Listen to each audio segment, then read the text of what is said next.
ચાલો આજે સાંભળીએ એક મજેદાર ગુજરાતી લોકકથા બોલતા પત્રની વાર્તા. સવાલ એ છે કે શું ક્યારેય કોઈ પત્ર બોલી શકે? ચાલો જોઈએ આ વાર્તા શું કહે છે. તો વાત છે એક શેઠની. એમને બીજા ગામમાં થોડો સામાન મોકલવાનો હતો. અને સામાન શું હતો? પૂરા 20 શેરડીના સાંઠા. હવે આ સાંઠા પહોંચાડવાનું કામ એક અભણ નોકરને સોંપવામાં આવ્યું, એક પત્ર સાથે. શેઠે નોકરને એક અજીબ વાત કહી, આ કાગળ બોલીને કહેશે કે સાંઠા કેટલા છે. પેલો નોકર તો મૂંઝાઈ ગયો, પણ એણે પોતાની લાંબી મુસાફરી શરૂ કરી દીધી. ચાલતા ચાલતા એને ભૂખ લાગી અને સામે મીઠી શેરડી જોઈને મોઢામાં પાણી આવી ગયું. એને શેઠની વાત યાદ આવી અને એણે નક્કી કર્યું કે પત્રને જ પૂછી લેવાય. એણે પત્રને પૂછ્યું, બોલ કેટલા સાંઠા છે? પણ કાગળ થોડો જવાબ આપે.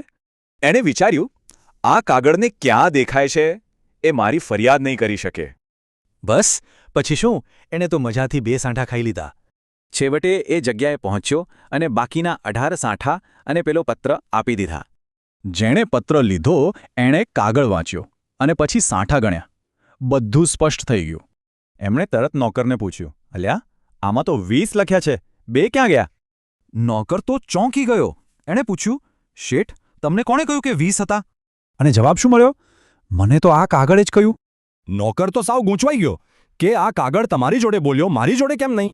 ત્યારે એને જવાબ મળ્યો, જે ભણેલો હોય એ જ આને બોલાવી શકે, અભણ નહીં. આ વાર્તાનો સાર એ જ છે. લખેલો શબ્દ ભલે મૌન હોય, પણ વાંચનાર માટે એ બધું જ બોલે છે.